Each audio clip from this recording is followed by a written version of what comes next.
My name is Kujo Yankson. Let me tell you how to turn back time. You can now bring back all the fun, all the excitement, all the controversy of the Super Morning Show and all your favorite Joy shows when you go to myjoyonline.com/podcasts. Just select your favorite show and bring it all back again. Joy 99.7 FM, radio for discerning listeners. Radio, Joy 99.7.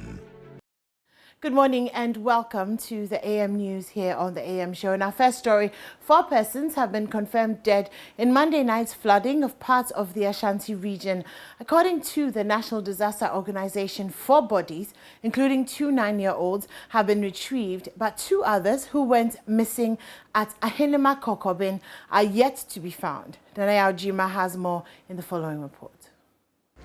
At Kromwase, a 9-year-old boy who went missing in the rain with 2 others got drowned on Monday. At Daban, another girl of the same age also died. The 3rd incident was also recorded at Sokoban. Administrator at Nadmu, Nana Atakra Kodia, confirms the deaths. This is the account that we've received from the assembly members and our officers who have confirmed the incident to us. Yes, we will continue to search. We will continue to search. And currently, as I'm speaking to you, search team is underway. The search team for each particular location of incident is underway. Close to 3 hours of torrential rains left part of the Kumasi-Obuasi road flooded for hours. 2 people who are still missing were part of a group of 3 who joined a Kia truck but jumped off as the floods pulled the vehicle to the wrong side of the road. Some eyewitnesses confirmed the incident.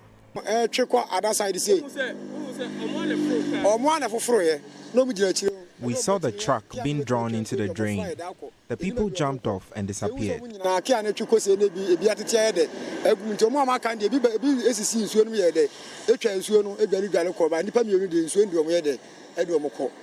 The flood left many people stranded for more than 3 hours. Residents are blaming poor construction of drainage and building in waterways for the flood. It is the 2nd time the area has flooded this year. All because say in Suoni Kwan was a femuno or the Senia Sheda Tonsasa. The waterway is now being filled up for construction, so the path has narrowed. In Suoni Kwan was a femuno. I get to where be. I didn't say, Sadia, you're 2 animal. Your cock. No, you could whom I deal with. No, you're afraid. Address it and penny for say, We have been to the assembly for help, but they haven't acted, even though they have visited the place.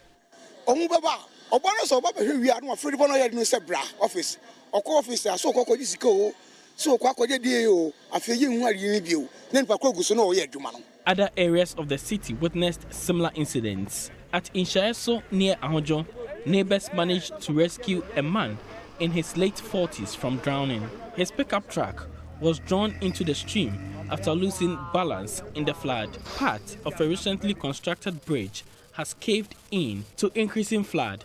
For Joy News, Danaya Ojima, Kumasi.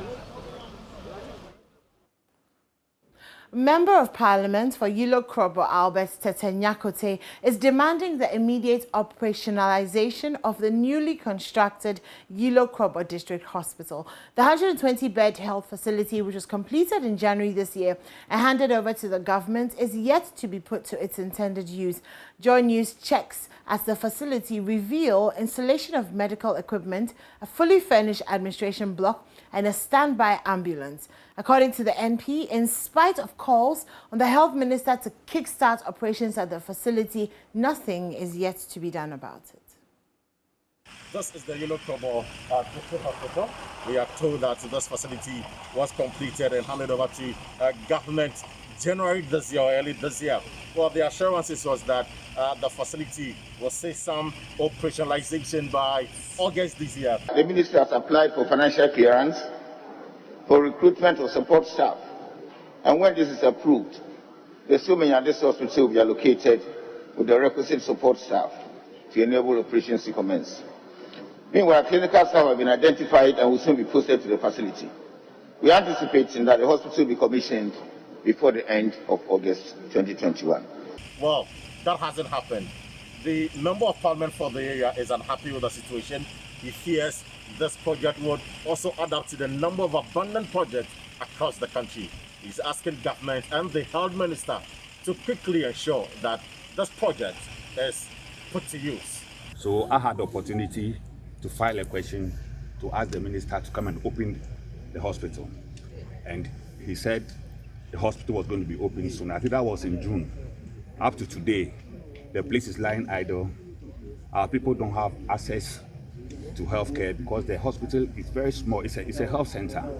And a lot of people are coming from all villages and they cannot get access to the place. So I'm taking the opportunity to call on the government that this hospital must be open soon, must be open now for our people to get healthcare. If you keep it like this, then we are actually causing financial loss to the state because all the money is here, all the investment is here, and our people do not have access to healthcare. Ranking member on the health committee who toured the project to see that indeed is a completed facility which at its core to government, and also indicated that the minority will ensure that government really complete all the projects that have been abandoned. My understanding was that it should have been in operation by now. So when I was coming, I thought I was going to see medical doctors and nurses in this facility. Unfortunately, it's been handed over technically to the ministry and they're still idling. If you're not very careful, you see the grasses have started growing weedy, and very soon the facilities will also start deteriorating. So I think that I will add to the appeal from the MP that government must immediately operationalize this facility for the people in the area to get a full benefit of the facility. For JoyNews, I'm reporting from the Yellow Kobo District Hospital. Now, traders and road users in Accra's busiest market, Makola, are incensed over what they say is a neglect of roads in the area. It is the city centre of Ghana's capital with hundreds of business activities operating around structures that were famous symbols for commerce in Ghana after independence.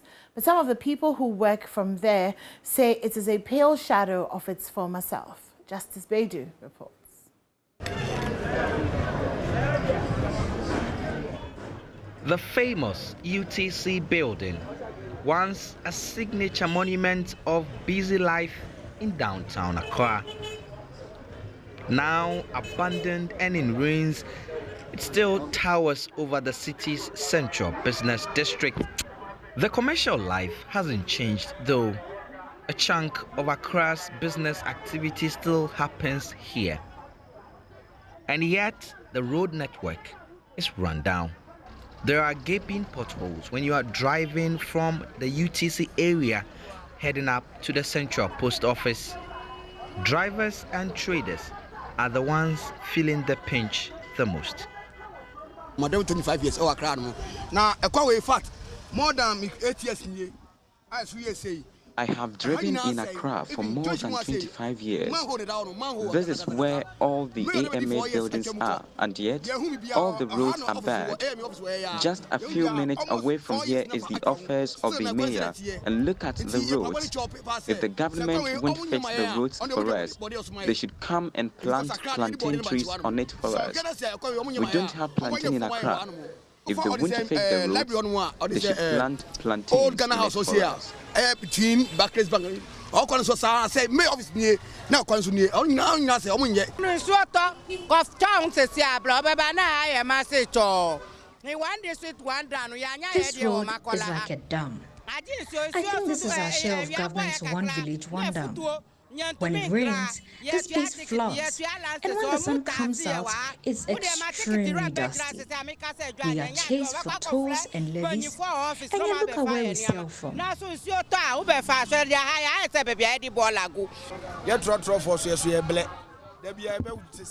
The trotro drivers here are also suffering because of the road. Our cars are always breaking down.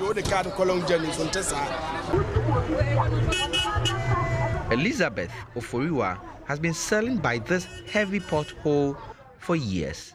She says the bad roads slow down business and put their life at risk.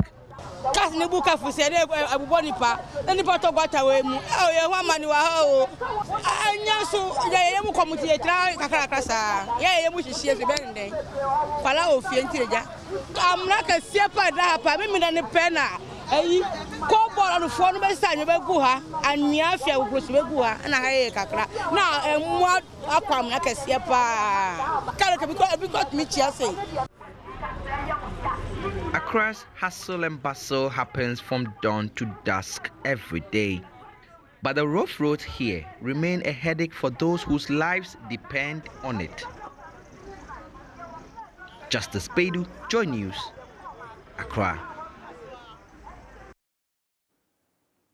The Ministry of Education says it is keen on investing in the STEM education to reduce unemployment and poverty in the country. Speaking at the launch of the National Education Week in Accra, Deputy Education Minister Gifty Chum Ampofo indicated that the ministry will ensure effective collaboration with the private sector to achieve that goal. The following report has more. This time around, we're collaborating better with academia as well as industry. And in doing all these, we show that the next 2, 3, 4, 5 years, Ghana's education is going to be different. In addition to this, we're placing most emphasis on STEM, science, technology, engineering, and mathematics. STEM because it is the engine of growth. And I always said, being a TVET minister, I always say that the STEM will also move all sectors of our economy, including TVET. You know, the TVET is the technology aspect of science. As a science teacher, what is the difference between science and technology? Science is the teaching itself of the knowledge, and technology is the application of science. So, talking about STEM is together with TVET as well. And this is going to move Ghana forward, reduce unemployment and reduce poverty. Well, that's it for the AM News. The AM show continues.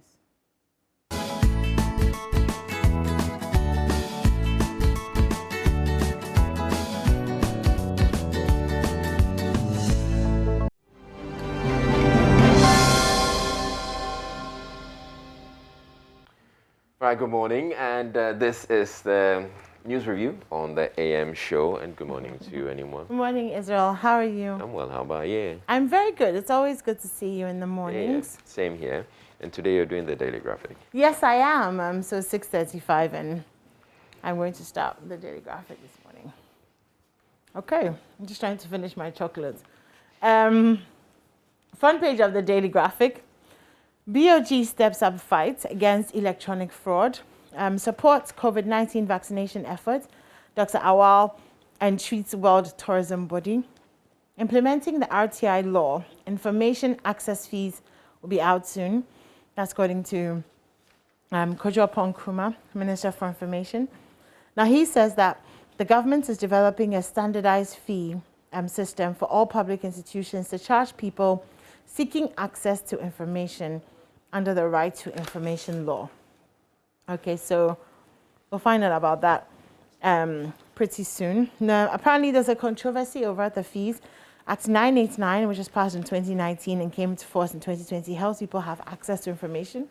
Currently, there is no standardized fee system, which means that public institutions are using their discretion to peg their fees. And this will be reviewed by the RTI Commission. In July this year, the Minerals Commission charged the Fourth Estate, an online news portal, 6,000 Ghana cedis as access to information. So interesting. Okay. Oh, wow. Okay. So after the 6,000 CD thing, the Fourth Estate petitioned the RTI Commission, and they annulled the 6,000 CD fee and ordered the Mineral Commissions to charge the Fourth Estate 2 Ghana cedis. Yeah. For the okay, that's quite interesting. Well, I'm sure, yes, if there is, a standardized fee system, it will make everything easier. Land reclamation, a step in right direction. The government has signaled that it will roll out a reclamation projects that will provide jobs for the youth and also reclaim lands that were destroyed by illegal small-scale mining. So good stuff there. Okay. Oh, there's the R. Kelly story on page 9. R. Kelly has been found guilty of sex trafficking. He could face life. There were 9 counts against him, and he was found guilty for all of them. So, and in London, the UK Army is on standby to ease the fuel crisis. Okay, Elizabeth Ohini is asking this morning, should we do a Merkel?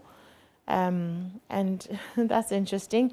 Health, advanced prostate cancer results in castration, which is why you should get your prostate checked ASAP, especially if you're over 40. BOG steps up fight against electronic fraud.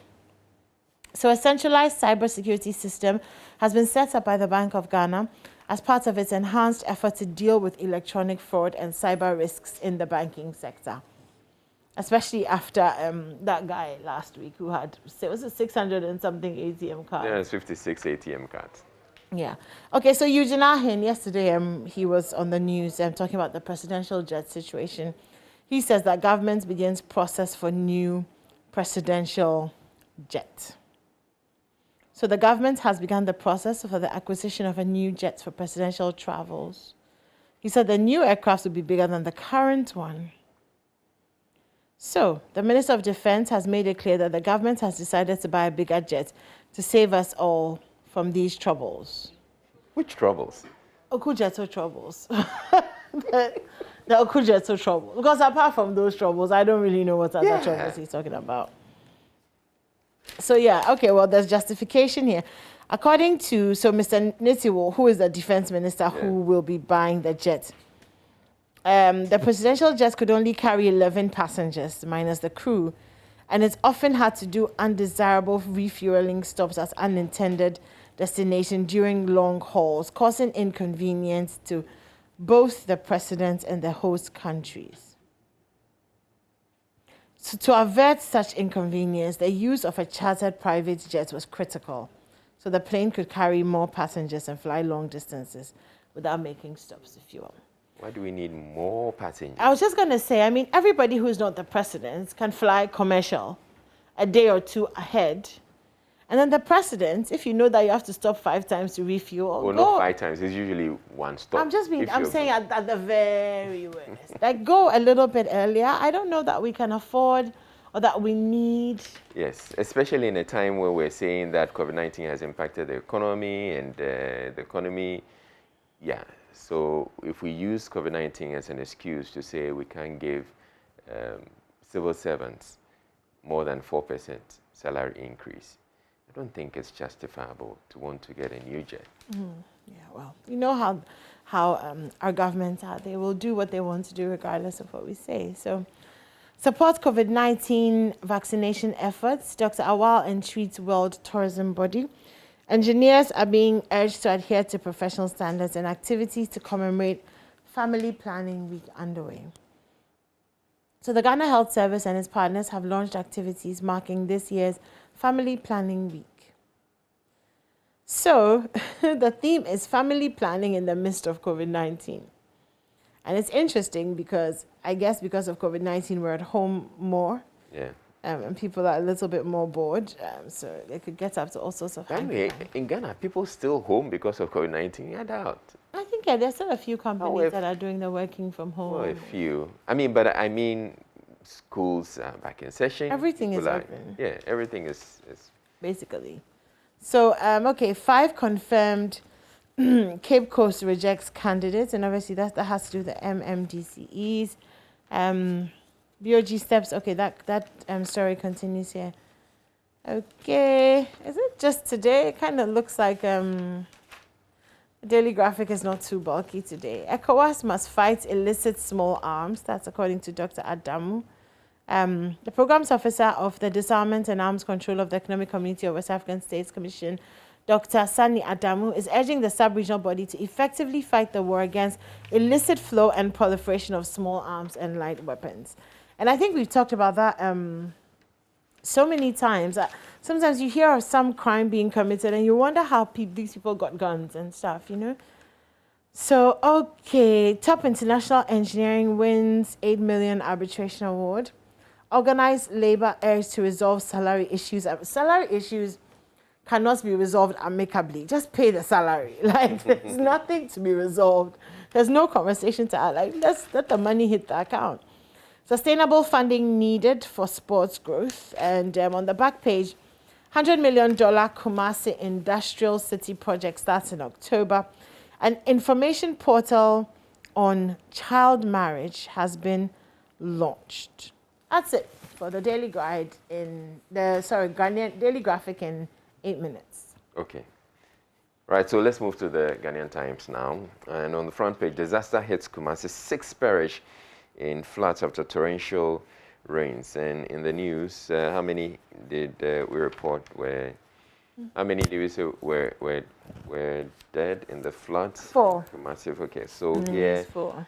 The Ghanaian Times is reporting 6. There are 6 persons, including 2 minors, have been confirmed dead following Monday's downpour that resulted in flooding of parts of the Kumasi metropolis and environs. The deaths occurred at Ahinema, Kokobeng, Sokobang, Dabang Penyi, and Kumasi. And so throwing some light on the incident, he said at Ahinema Kokobeng, a driver in charge of a Kia truck defied the odds and drove through the flooded road between Ahinema Kokobeng and Yinim. Nana Kodia said 3 young men, Nana Kodia, by the way, is the NADMO, Ashanti Regional Administrator for NADMO. Nana Kodia said 3 young men on board the truck fell off the vehicle and were carried away by the floods. So, yes, I mean, the road is flooded. You just have to stop.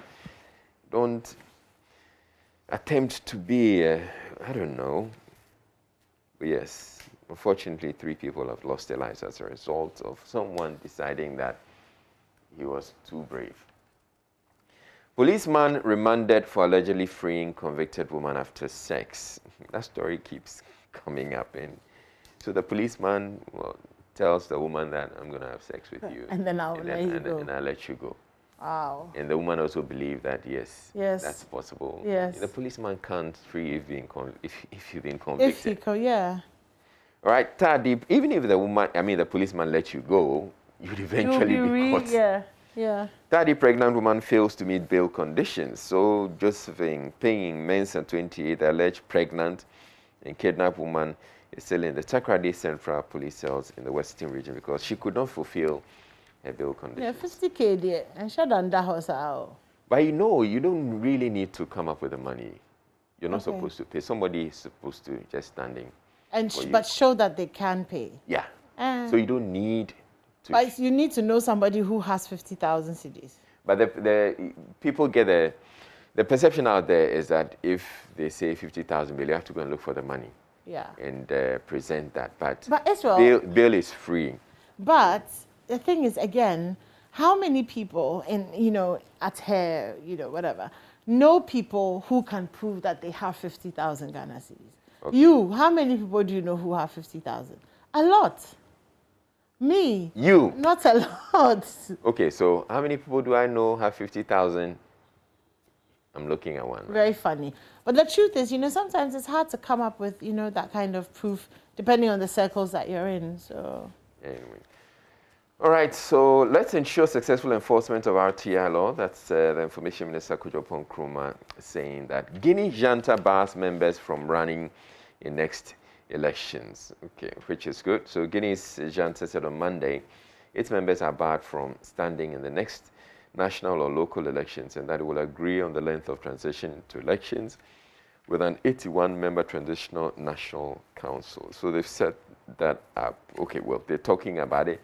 They haven't indicated who or which people are going to occupy positions in the transitional government. Dozens dead after attacks in northeast Nigeria.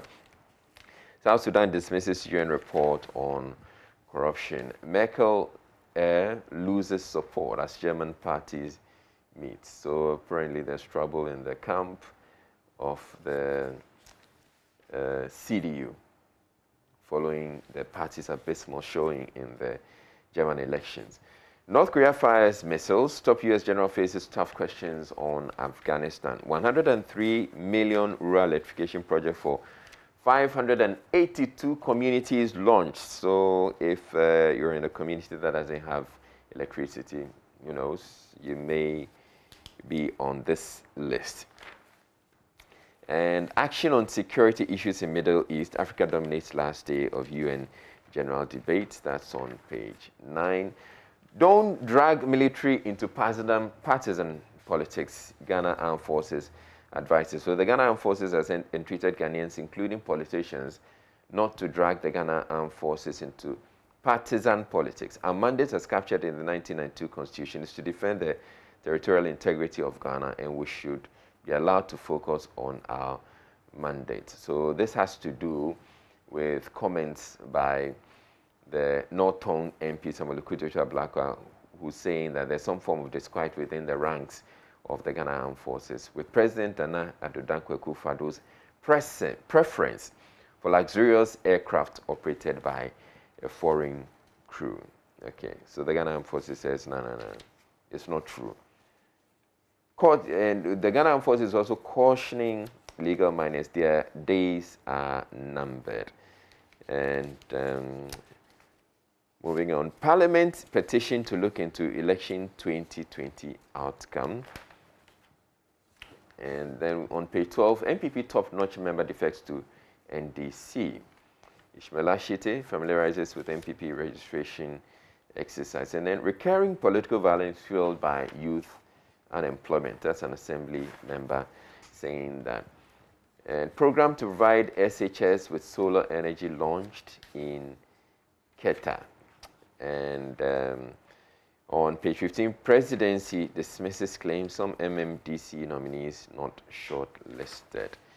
Go to the center spread. Will end shortcuts in procurement at MDAs. More MMDC nominees get nod. And then public cautioned against household visits on pretext of census. This is an interesting story. So apparently there are some people who are going to homes saying that they're there for the census. But the census is over. And the Ghana Statistical Service, in a statement issued in Accra yesterday, is saying that the attention has been drawn to those impersonators who are visiting some households claiming to be census officials. It says, according to the GSS, all official 2021 PHC paraphernalia for field officers, including the blue census T-shirts, blue census reflective jackets, white census caps, and identity cards used during the data collection for the census were no longer valid for official use. So essentially the census is over, and that anybody who comes to your house and says that they're coming for the census, please dismiss them, because it is not true. The census is over. Ghana Standards Authority vows to enforce standards in built environment. 40 Ghana Marine Police attend school. And the story on high life music legend Nana Mpedu, Kwame Mpedu, passing on is on page 23. I mean, it's sad to have one of our legends go like that, but that's on page 23. You can get some more from that. Committee begins review of 90-year-old Dagbon Constitution. And government grants relief package to rice farmers in KJB. Then on page 26, BOG purchases 280 kilograms of gold to shore up exchange foreign reserves. So the Bank of Ghana has said that it's going to shore up its gold reserves under the domestic gold purchase program. And so with the 280 kilograms of gold bought so far, that's more than half of the 540 kilograms the BOG projected to buy this year.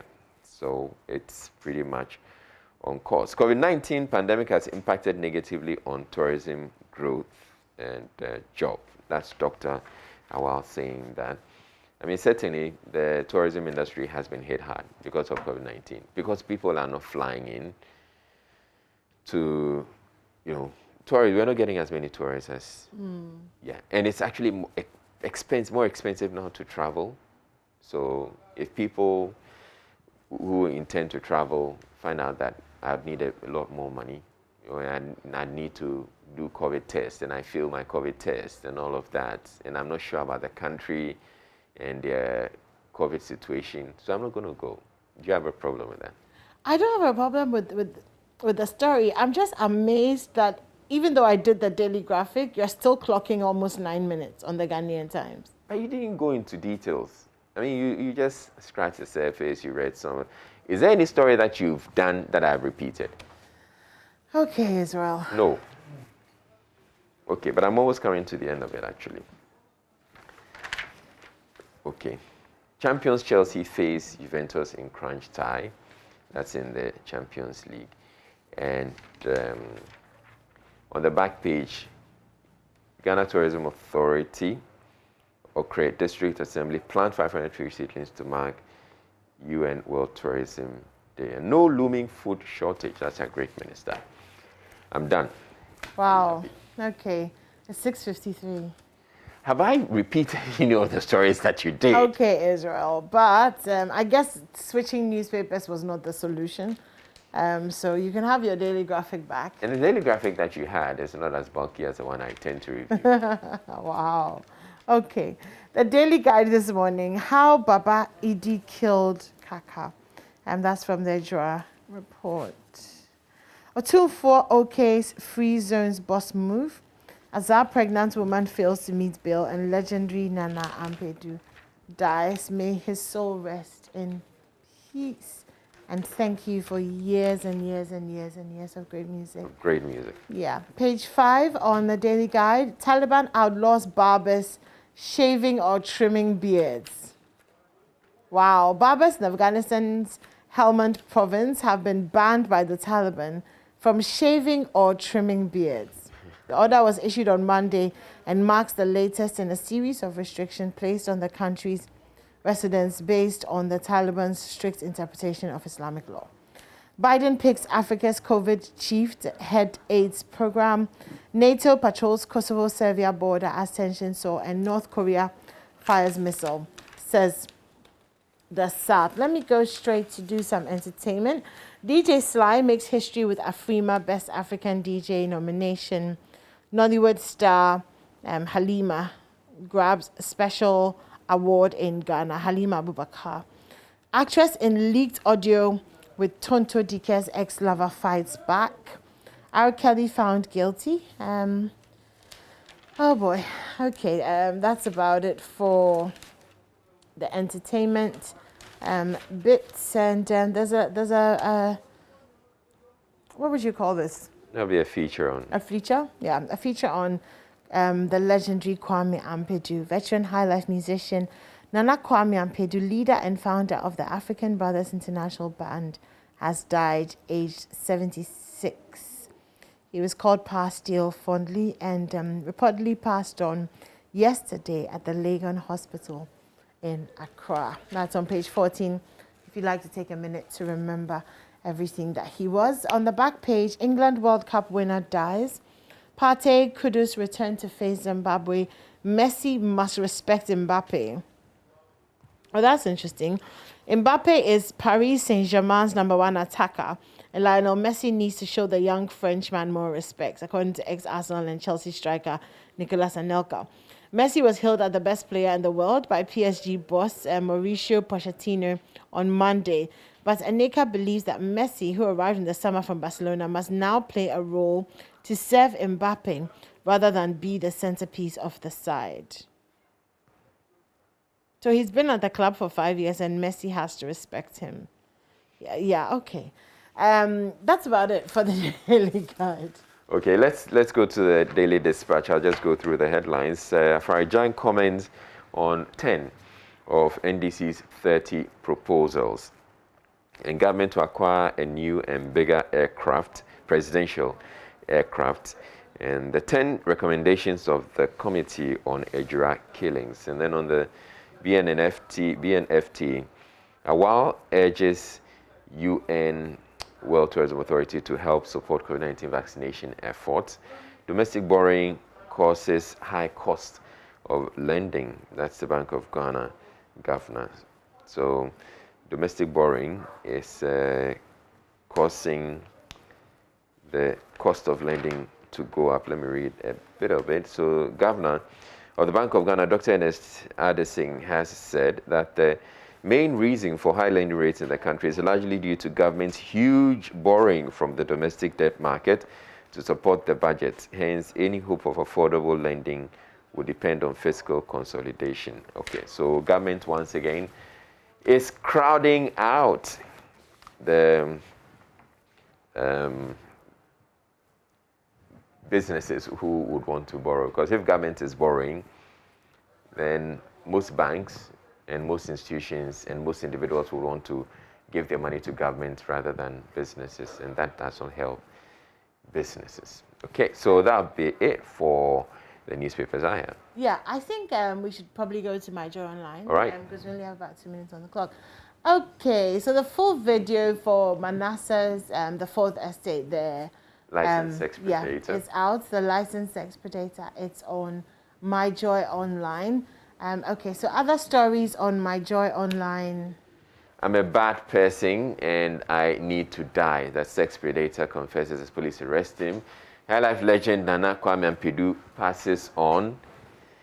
Ashanti floods, 4 confirmed dead, 2 still missing in Monday night's flood. Okay, a draft probe committee makes 10 recommendations for government's consideration.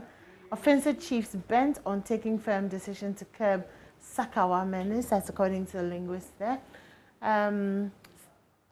Okay, so sex predator. Ohene Nkunim is not licensed to practice physiotherapy. That's according to Ghana Physiotherapy Association. A drug disturbances probe, military used as scapegoats for political failures. Professor Enim. I think that's about it. For My Joy Online, of course, you can get a lot more business, entertainment, and international news on myjoyonline.com. So, Isol, do you want to just quickly run us through what we can expect Yes, today? all right. So coming up on the AM show, we're going back to Glefe to have the conversation about they losing their homes. So many homes along the coast are being lost to the sea because the sea is advancing and it just gets rid of just swallows and consumes their homes like that.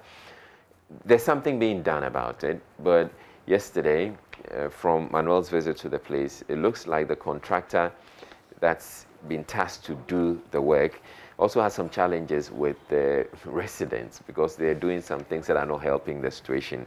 But yes, we're speaking with some engineers to get to understand what the situation actually is and what can be done immediately to avert the challenges that we're having. And is it just Glefe that this is happening? We've heard about Keta. Are there other communities that are affected and what is being done? Do we completely just evacuate the people from that area and maybe let the sea advance the way it wants to, or come inshore, maybe create a lagoon? I don't know. But it's a conversation we're going to be having with the engineers. And then we'll also talk about the JoyNews Habitat Fair, EcoBank JoyNews Habitat Fair. We have the third and final minute clinic coming up this week, and we'll be talking to you about it. So, yes, we have that. And then AM business. And then we also have the Live to Lead. Live to Lead. Yes. Yeah.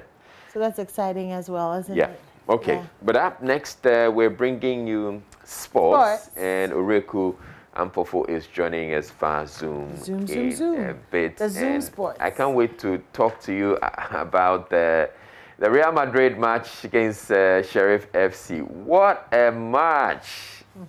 So, yes, we'll bring you the sports in a bit. It was a big surprise, right? Yeah. We'll bring you the sports in a bit.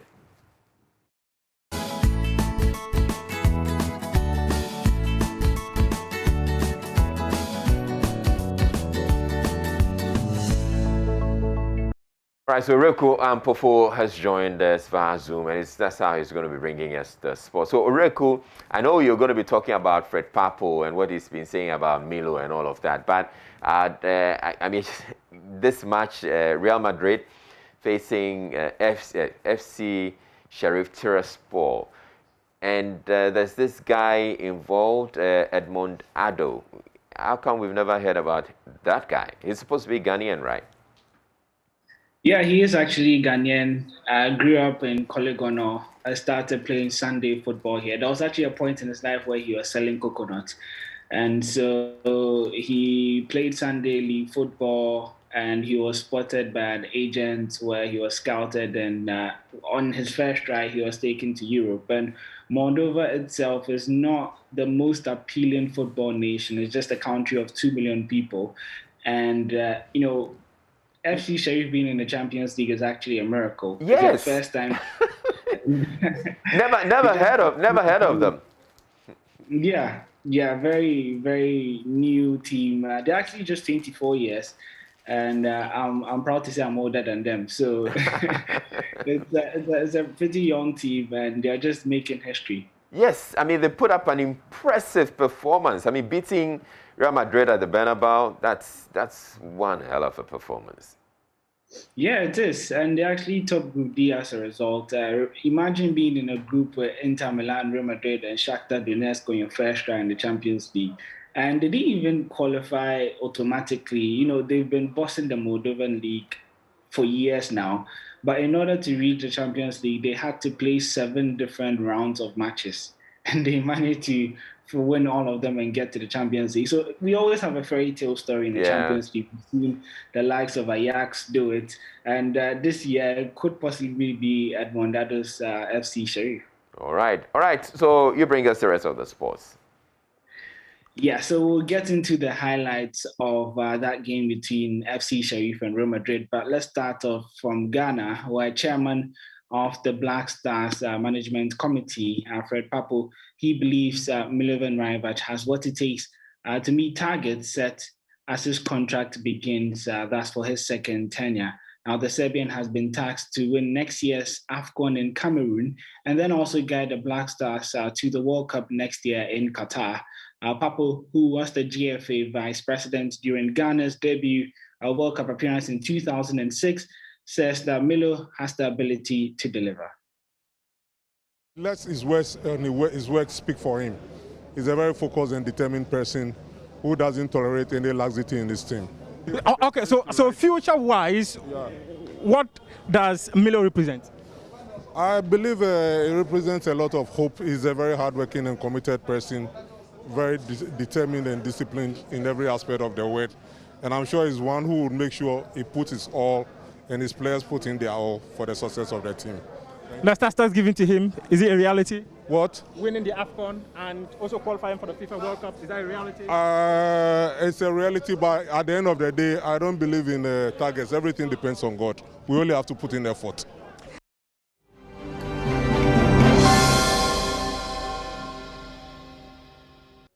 Well, hello there, and it's Wednesday, and courtesy EcoBank, the Pan-African Bank, we've got AM Business today. Today, we're talking about the Bank of Ghana's decision to phase out the 1 and 2 Ghana cedi notes. Charles Aite has been getting reactions from ordinary Ghanaians on this. The announcement by the Bank of Ghana to phase out the 1 cedi and 2 cedi notes from circulation has got many talking. Paper should be maintained, unless it has some value. But being a coin, 2 cedi remaining coin, and the 1 cedi also remaining a coin, I think the value of the money will come down. So it will get to a point that even the kenke we buy for 2 cedis wouldn't be sold for 2 cedis again, because it's just a coin. But if it's a paper, yeah, it has some value. That's what I think. When it's a paper, it has some sort of value. But it being coin, it's like a peanut, nothing. It's not good for Ghanaians, because you see, coins is for children.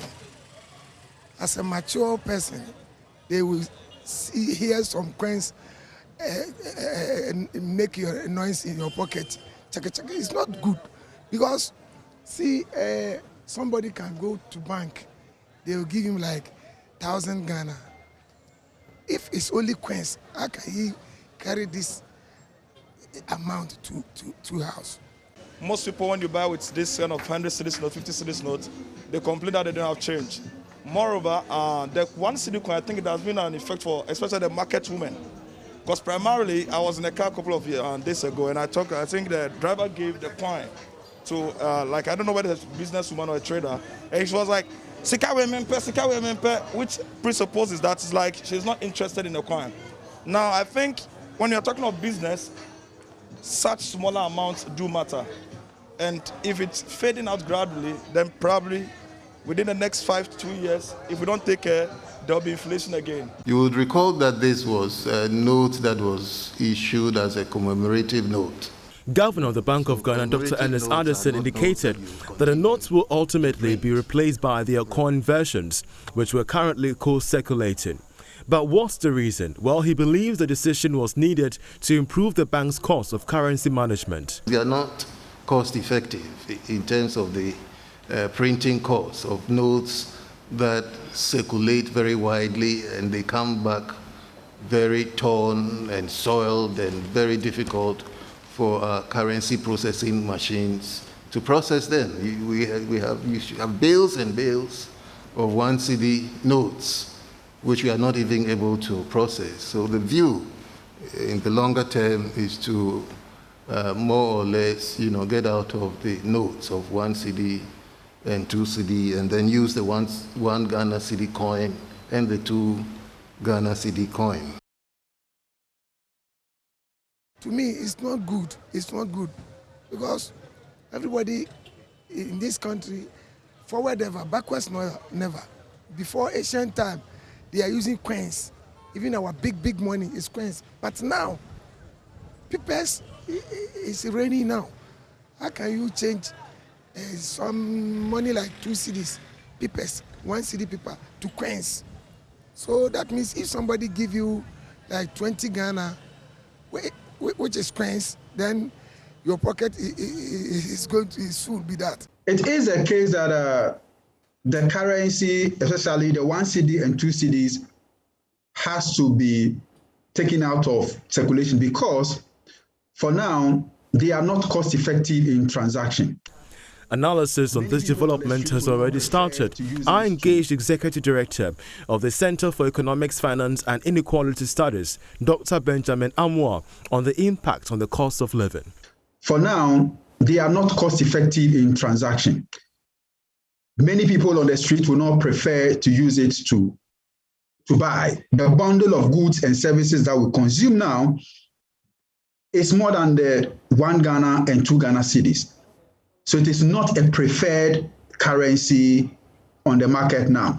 So yes, it is a good call that the central bank will consider to gradually withdraw it from the system. Well, but those in the informal sector, the market woman, the food vendors could argue with your point because most of these services are within this bracket of transaction. It is not the case that it is being withdrawn. Coins of 1 Ghana cedis and coins of 2 Ghana cedis will be minted to replace the fiat, the paper note. And so the woman at the market, the man at the market will still be able to transact in services or product that would need this level of currency.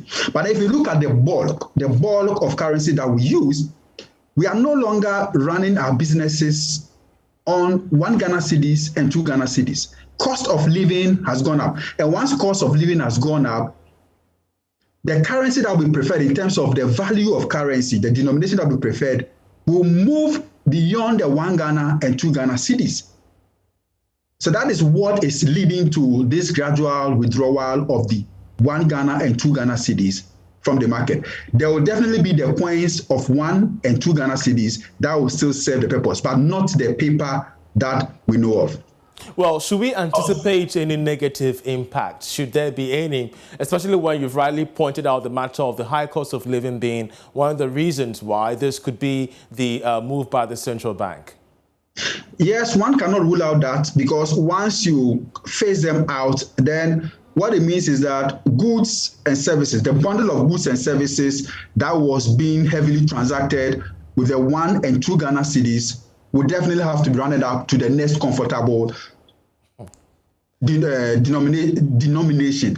And that is going to inch up some level of price increases because psychologically, the way we use coins, psychologically, we don't place a high value on coins. So if the 1 and 2 become coins, then how we are going to use it will definitely have a rippling effect on prices on the market. So therefore, can we deduce from your analysis that this is a veiled, phase out of the 1 and 2 cedi notes? Because we have seen what happened with the 1 peso coin. We have seen what happened even with the 50 peso coin. We've seen what's happening with those coins in circulation.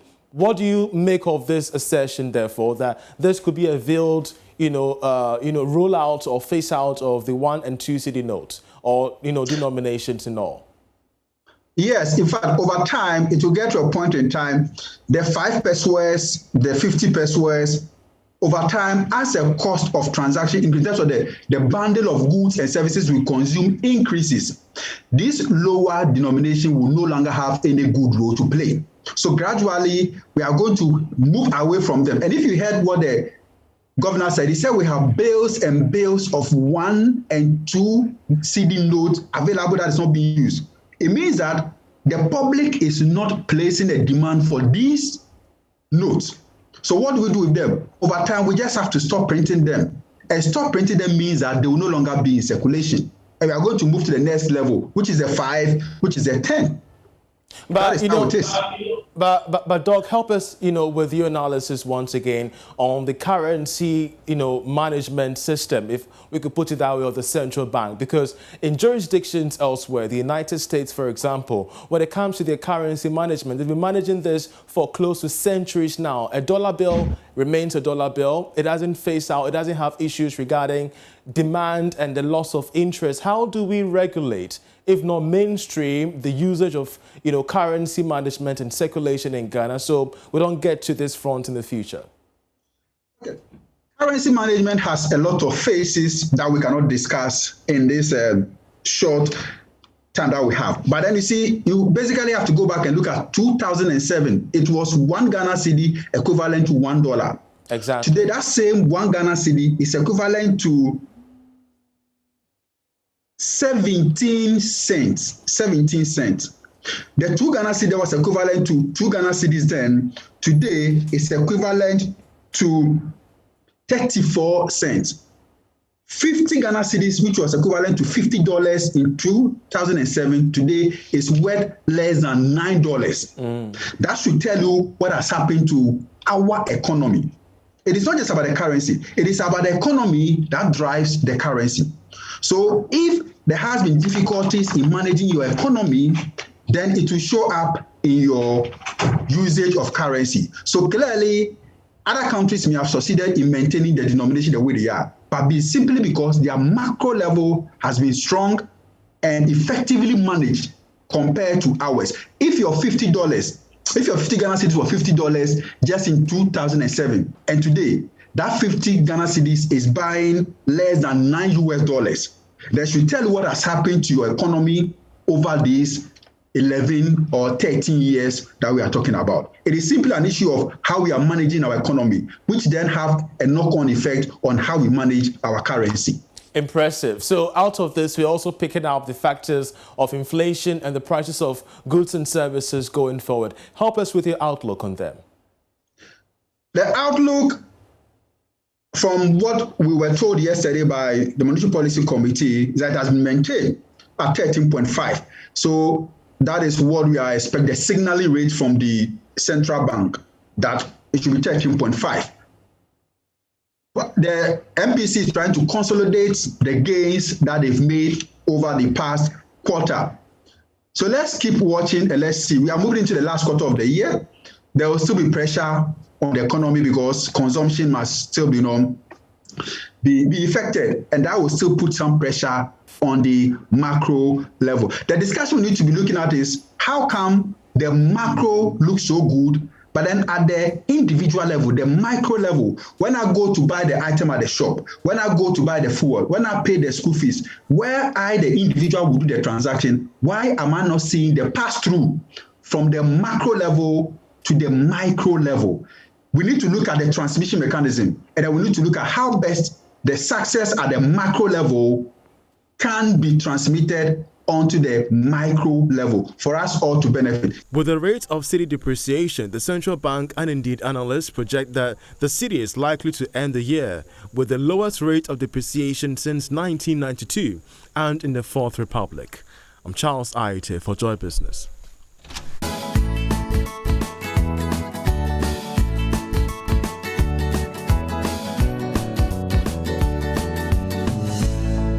The people here are left distressed and, stranded. For most of them, they are having to loiter around, spend the night in the open air at the mercy of the weather. Themselves, their children, their wives, or even husbands all together. Maybe I'm a young storm. I got sure come on to a fan and bear come away young storm. Oh, on Paffa, when I face the face now. When one you walk, Manglopo Wakala and when you want. She take Balatani near your beer in show, come on, any being near your beer lolo. First, I'm sure I shown than the war, baby. Oh, by got in short and job, I used to know by care that of an answer. She not born a case defense and if I can why share when the pressure back on her be and the couple more to do. She's been telling me that they've been living here for about 8 years or so, and that the sea has taken down their house, and so now she lives in a store which is right ahead of this particular point, and she lives there. And this lady also has a baby. Of an obilenya. Milena 4 months. Obilena 4 months. One bokelewo. Of an what true kumo be an waben wash. Be a what true kumo be and war. The true kumo, you better know here in Benekelewo. What you are by what you are by no come war. If you are buying there.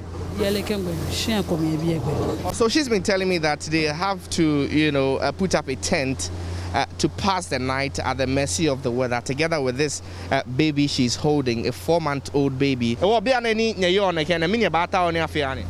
town affair take a wow. There no, 1 town affair. She won't pee 1 puffer, ya fair take a wow. Just in the past couple of minutes that we arrived here, there's, an excavator that is carrying some of the rocks and then some of the boulders and putting them just across the shoreline, something the semblance of a temporary, protection for them. At this side of town, the women, the children, really are the ones who are bearing the brunt of the waves. Let me speak to some of the gentlemen who are here and gathering around. Main reason why every brother they ensure a fight, a destroy any be okay. I feel no going immediately, but we don't know what to say. The whole town will just go off. And Paco on Tayo Kolu or each of me. Or in can be a peto man. In the Munka Jena, Mun, impeto, Nyanjonakano. He says, that's in God translators. They just hang around wherever that they can find. He says his wife and child hang around somewhere. He also hangs around somewhere until day breaks, and then they continue their journey in search of a new place they can call home. Past couple of minutes that we arrived here, the project manager, Mr. Godfred Kwaku, together with a few of his officers have arrived here. And as you can see, the excavators are working now. You see, normally sea waves are extremely high in August and September. And then with the global warming, the waves are even higher. We could see in other European countries how the sea is causing havoc. So that has increased the wave height and the erosion of the area which we have been contracted to operate.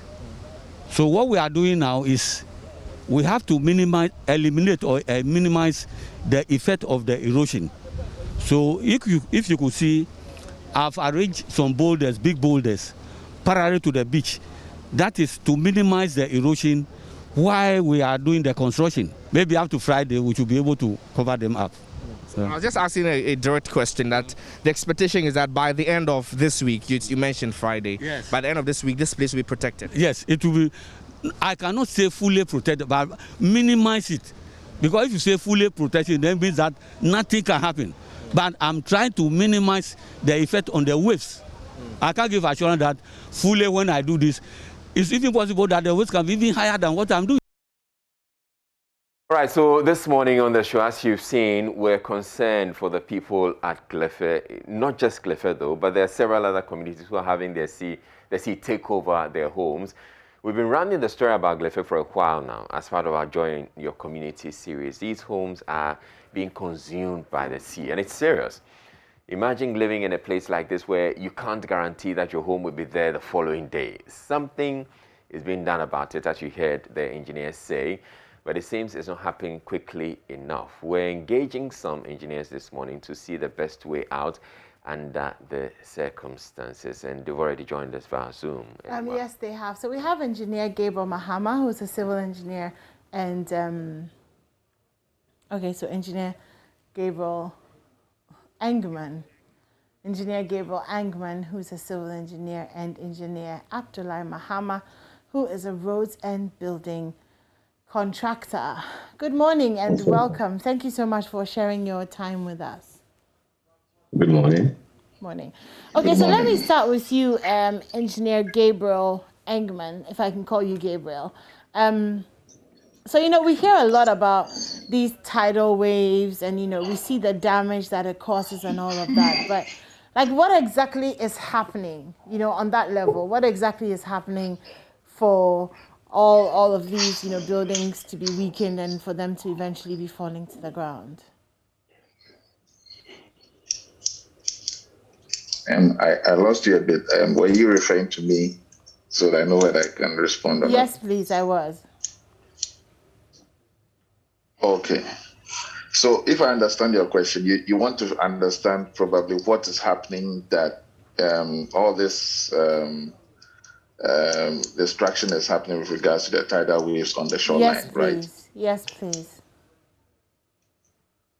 Yes. I would like to say good morning to your cherished listeners and just indicate that with regards to this issue, it has been a long-standing issue.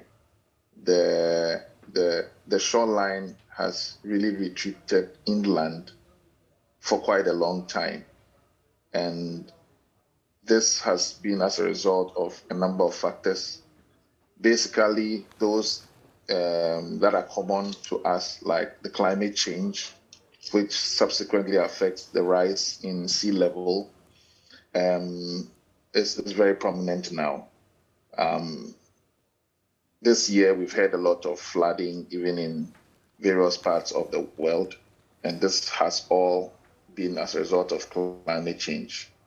You notice that there's a number of studies that have been done that have indicated that the rainfall will increase in rainforest areas, but then other areas rather would not experience too much rain. And then there'll be quite a number of issues with regards to flooding and rising sea and water levels.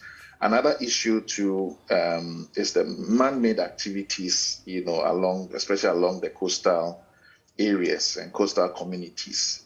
A lot of sand winning and dumping of waste, even constructing of buildings along the shoreline, all contribute to the weakening or the shoreline being affected.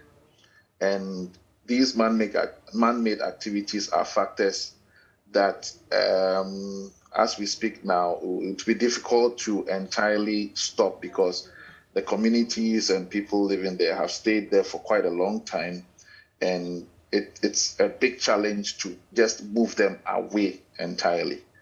A number of factors play a role. There's a hydrological cycle, the trend and patterns of the waves, and I believe the meteo and many studies have been done to point to the fact that the robust nature of the sea, which is a natural, a process, is being affected because of some of these anthropogenic activities that are occurring along the sea, the shoreline.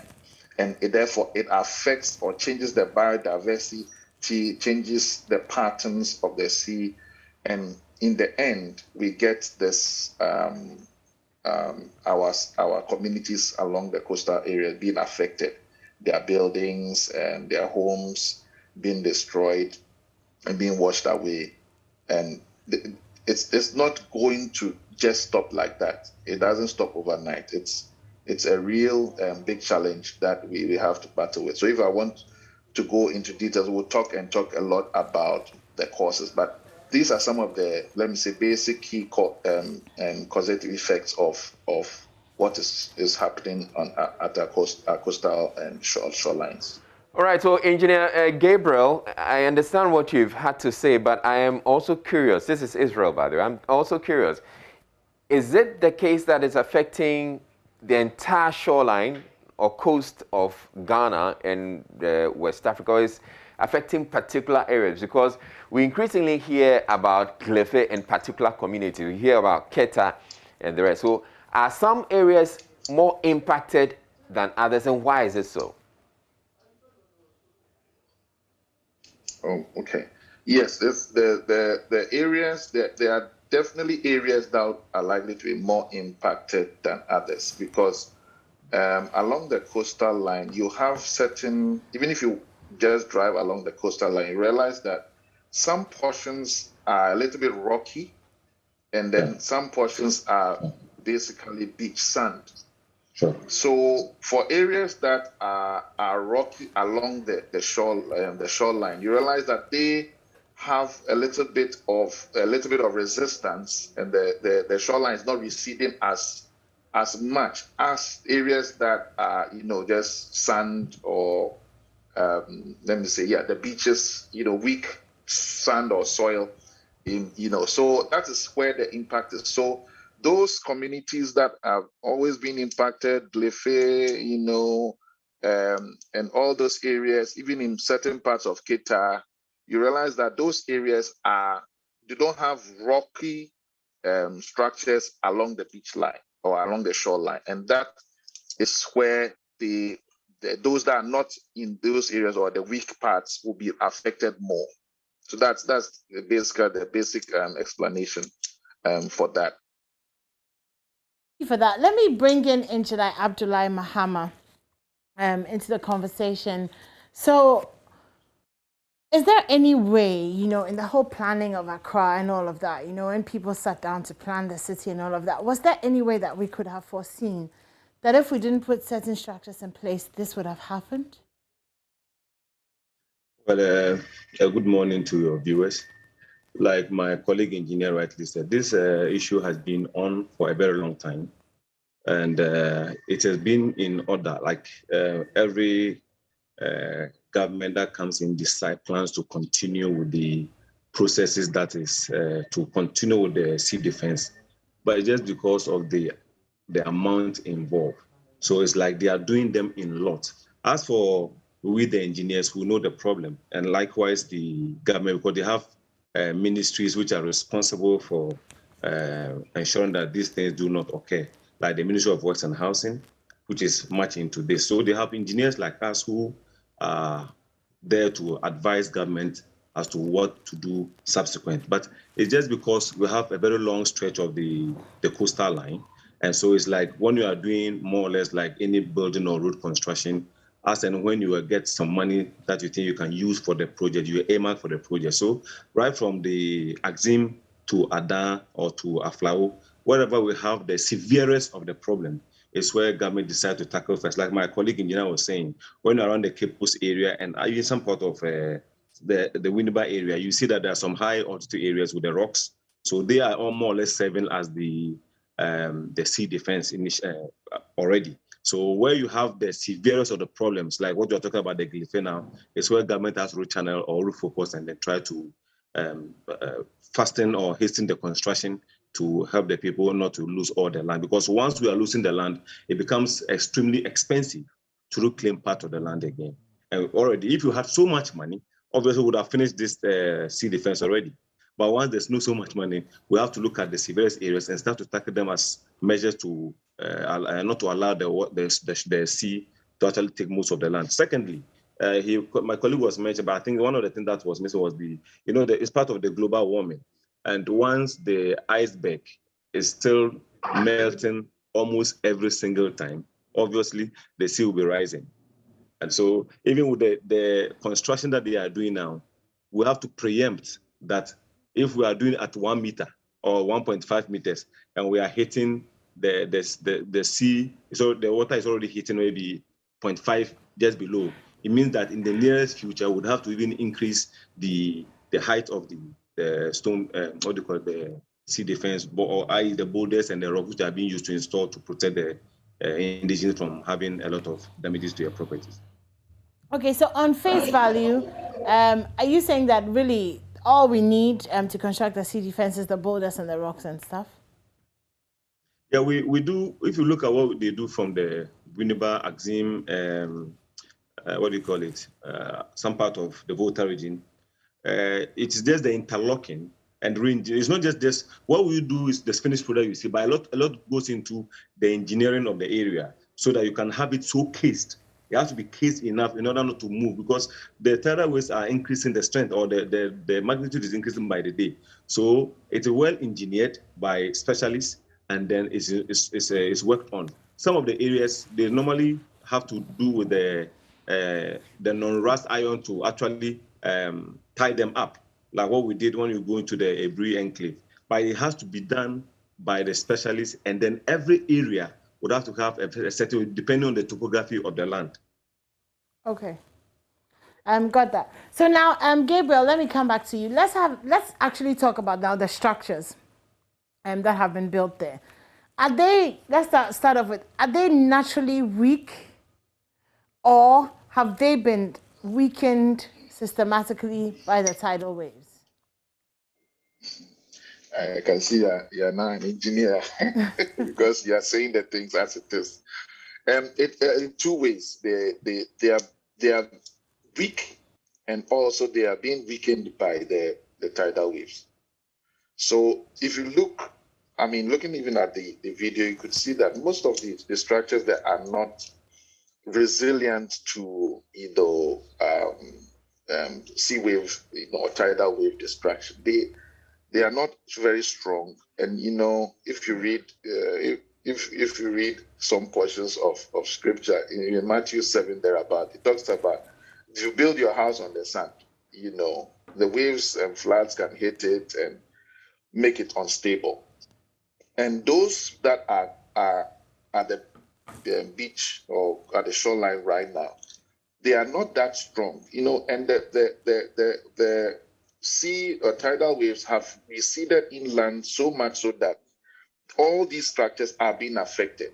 The soil is not a good, medium for constructing some of these houses. And apart from that, too, the area is very, very overpopulated. There's a lot of activities happening there, and all that impacts on the biodiversity, impacts on the shoreline, and this is weakening the foundations of the buildings that exist there.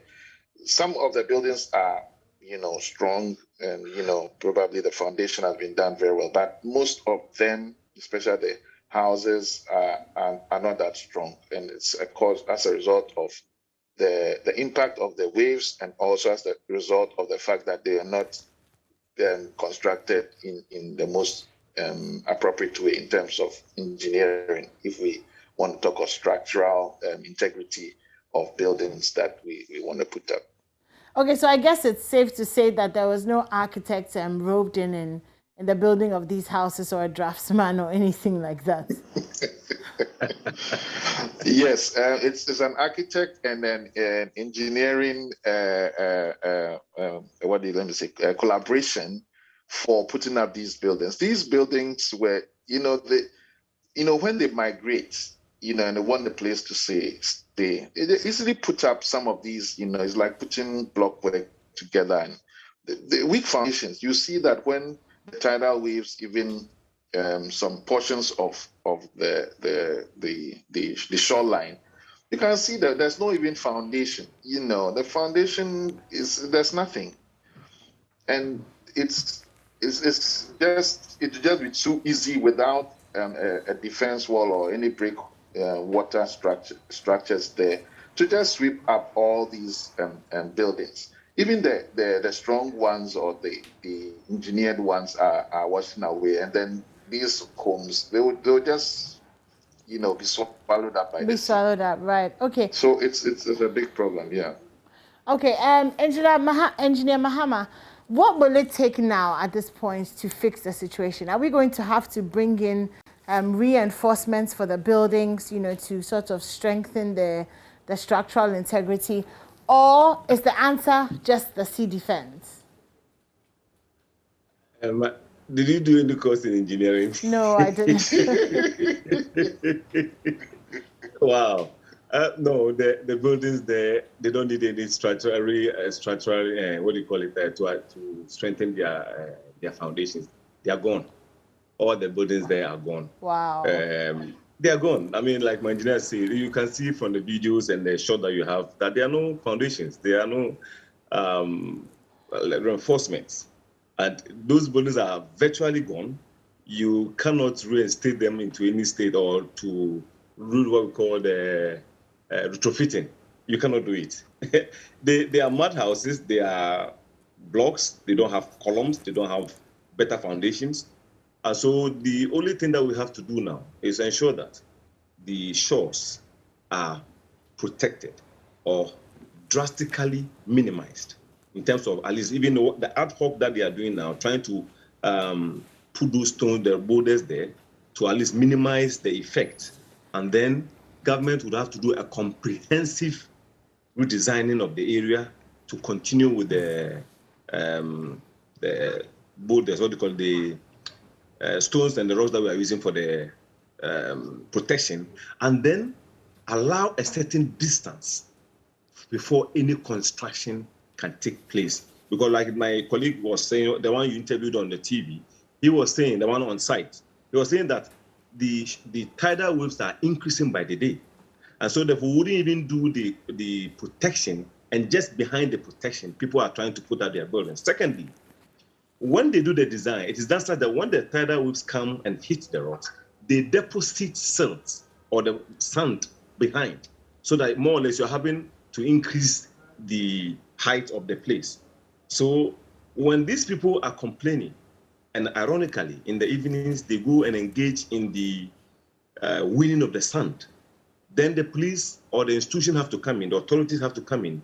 As government is trying so hard to get money to go and do the protection, the sea defense, the people cannot increase the effect by their man activity at dawn and expect government to come in. Because at the end of the day, when there's a problem, they expect NADMO to come in. So why do you complicate the situation by already the sea is already pushing your houses away, collapsing the buildings, and then in the evenings, you try as much as possible to win the sand and sell. All right, I would want to put this to both of you. This is Israel. Now, I think we should be realistic, and I would want you to be as candid with us as possible to get us to appreciate the extent of the problem and what really needs to be done. Because it appears we're attempting to fix the problem, but their attempt is not, it's a weak attempt. And so we're pumping money into a venture that really we're not getting the needed results. What realistically should we be doing? And would it take a whole lot more money? And if we're looking at the amount of money we have to invest in it, can we then say that let's probably give up on some of the communities? We cannot give up. We cannot give up. Whether you decide to give up, as long as the waves are increasing by the day, you will still have the sea eating the land, taking away the land. So whether people are staying there as at now or not, we would have to continue with the protection of the shore by continuing with the sea defense, whether people are staying there or not. And that is the realistic way. So if you say the solutions that are being put in place now are weak, it's not entirely the truth. All right, because it's expensive. Yeah, it's expensive. It's expensive to do the sea defense, and whatever we are doing, the constraint is finance. And once government has enough money, they would actually. That's why I told you initially that if you have say X amount of money, and you want to defend to put a protection for a certain place, you look at the severity of the locations first, and then you tackle so that you can do the others in lots. So as and when government is able to realize so much fund, then they tackle the lot by lot. So you have maybe lot 1 is Glife, lot 2 will be maybe Adan, lot 3 is Sugakope, lot 4 is Axim, lot 5 is Aflau. So you have a holistic reconnaissance survey done. You look at the critical areas that if you don't do within the shortest possible time, you're going to have problems. So that is how, but that's the best solution you can have. And if you go to Japan and Co, they are so doing, others are even doing the concrete. But the concrete that they are doing, the magnitude of the concrete for the protection, my brother will tell you the cost involved. Okay, so that's what I'm trying to drive at that we probably would have to invest a whole lot more. And the amount of money that maybe the Japans and the rest would invest in it, and the Holland and the rest will invest in it, maybe we don't have that kind of money. So if we, because the contractor on site that we spoke with was indicating that he's doing something, but he cannot guarantee that whatever he's done can hold for a long time, because if you have the waves going beyond whatever he's putting in place, then whatever he's done is a lost cause. That's a point I'm just making, that you can put up a sea defense, and if the waves go over it, it means you've done really nothing. Yeah. Okay. It's a big challenge, yes. And all coastal areas have this risk to deal with. As my colleague Engineer Mahama indicated, we cannot say we're stopping the defense wall project or construction. However, he also indicated that the water or the sea is depositing sand and silt behind the defense wall, creating more beach or creating more stability at that area. Now, the decisions or some of the activities or solutions that we need to enforce and will not be simple solutions that would happen overnight. The construction of the sea defense wall has not happened overnight. It's taken years. And also the other point is a little bit of relocation or creation of a buffer zone, as Engineer Mama indicated, where we can consider that, look, given the issue at hand, everyone from maybe the defense, sea defense wall, moving in maybe 20, 30 meters or 40 meters, whatever, there will be no construction activity there. Let us make sure that that area is stabilized enough so that the sea doesn't claim more land. Unless we take that hard and tough decision, we would have to, manage this in the interim, because there are so many things that go into, coming up with a solution. Some of these, proposals we are even speaking of now, when we go and do detailed analysis, detailed studies, there may be many other factors that would even compel us to modify some of these proposals. A number of things in terms of relocating is what you relocate, where are you sending them to? Do we have land elsewhere? Would their livelihoods be not change if you relocate them? How can you make sure that their livelihoods are not seriously or adversely affected? Are you going to, in terms of the fishermen, create a landing such that they can come and work, after that leave and go and stay where they've been relocated to, so that during the night, if the waves come, they won't be asleep and the waves will be carrying them away? Do we want to also promote some afforestation? Let's plant trees along these buffer zones. Make sure that the trees are along the entire shoreline. And the shoreline is quite a long stretch, from Volta to Western region. It's, I think, over 500 kilometers or more stretch. That is huge. And if we want to even tackle the areas that are adversely affected, because of the loose beach, then we'd have to, look at how best we program this over the medium and to long term. But consistent effort must be done, consistently and to make sure that the shoreline is protected. And a lot of enforcement has to be done. We have to stop the sand winning along the beaches. It's really destroying the beach line, and the sea will take advantage of that to really wash the land and houses and property along the shoreline. Now, I've been informed that parts of Accra, and in fact, a lot of our coast, actually happens to be under sea level. Is that correct? Below sea level?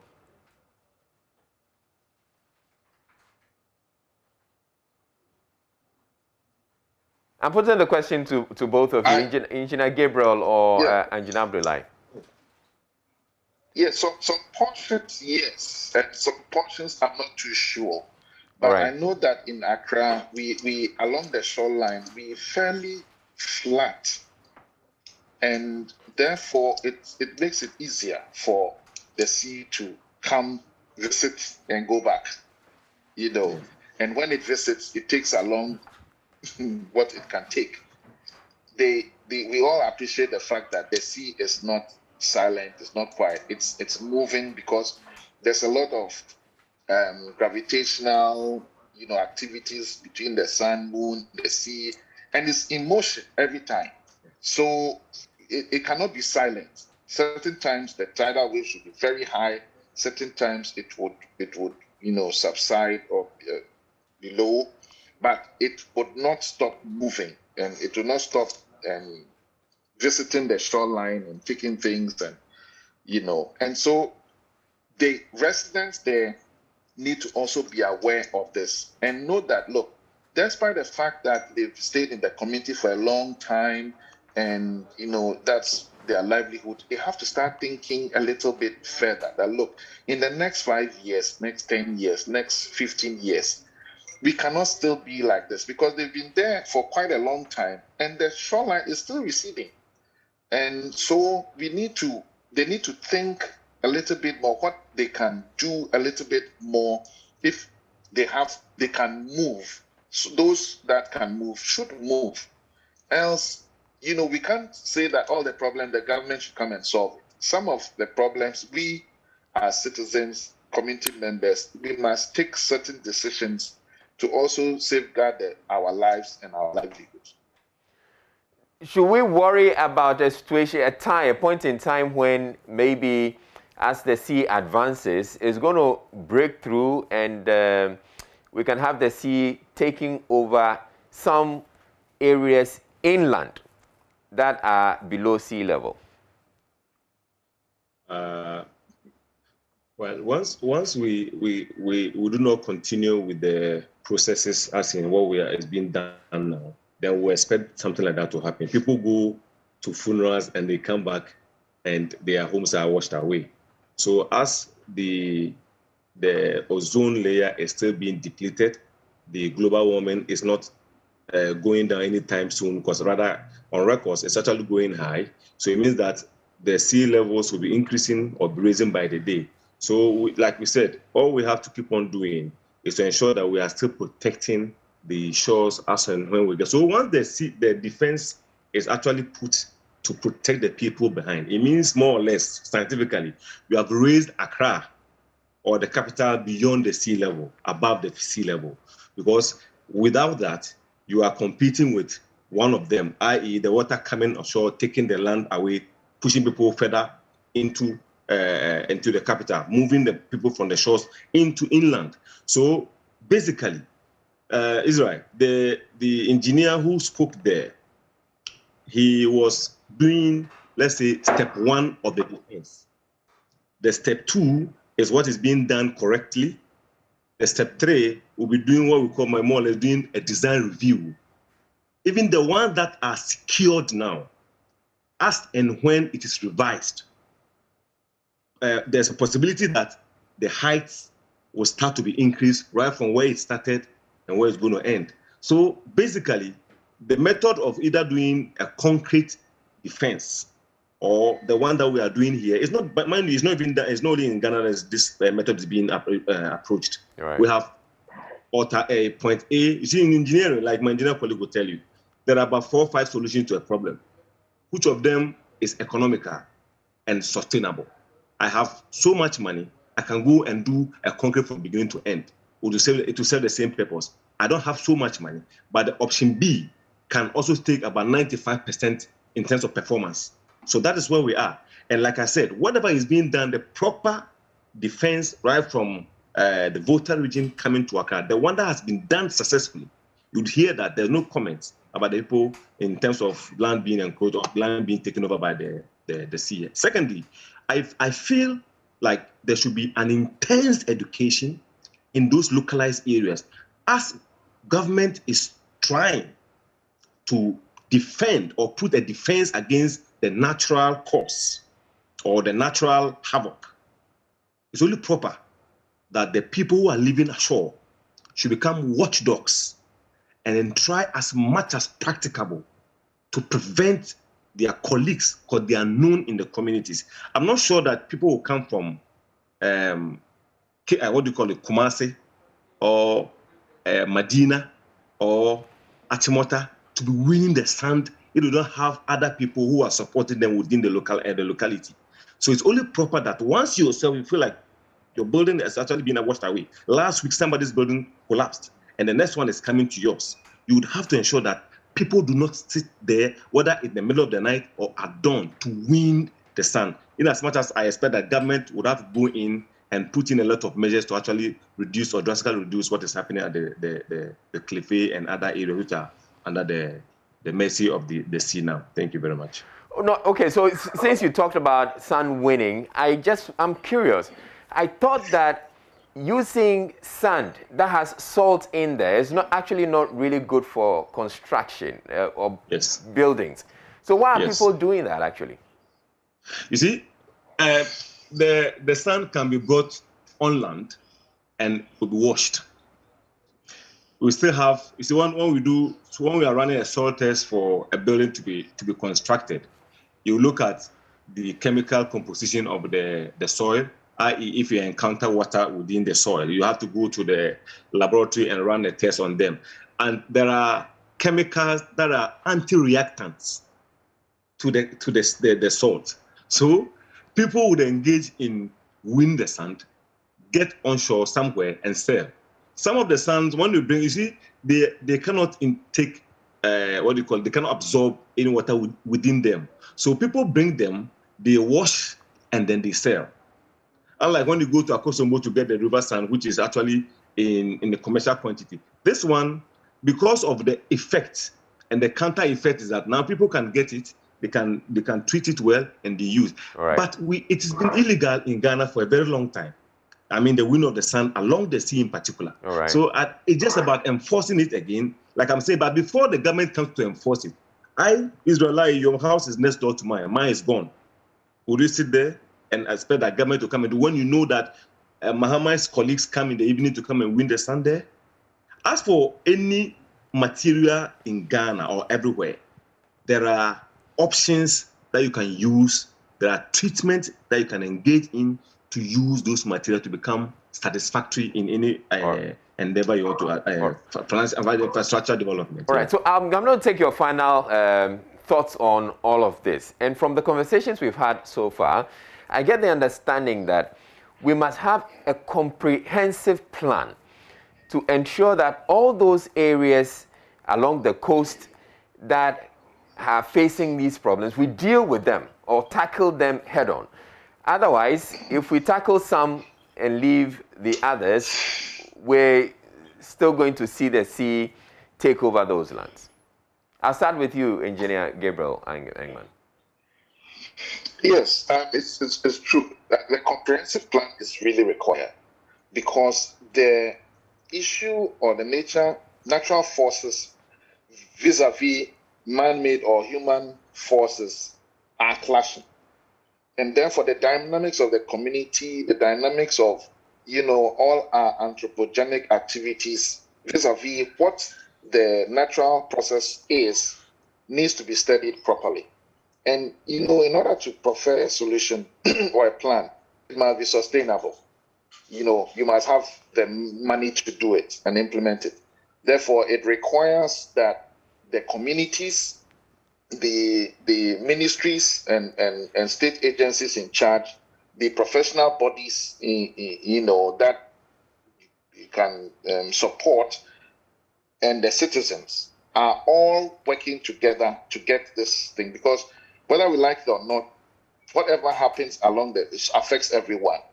NADMO is running helter-skelter, trying to get, support so that this comprehensive plan would basically look at the sea defense, how we protect the shoreline, how we make sure that even if the land is receding, it's not at a very high rate, so that people and communities are safe to go about their business. There are a lot of other options that can be preferred: a buffer zone, re-engineering, and re-institute an architectural design for any house to be built along the shorelines, especially the weak areas. All these things can be put in, but it needs a collaborative effort from a lot of professionals, to get it done. And the earlier we start, the better. We don't need to wait. All right.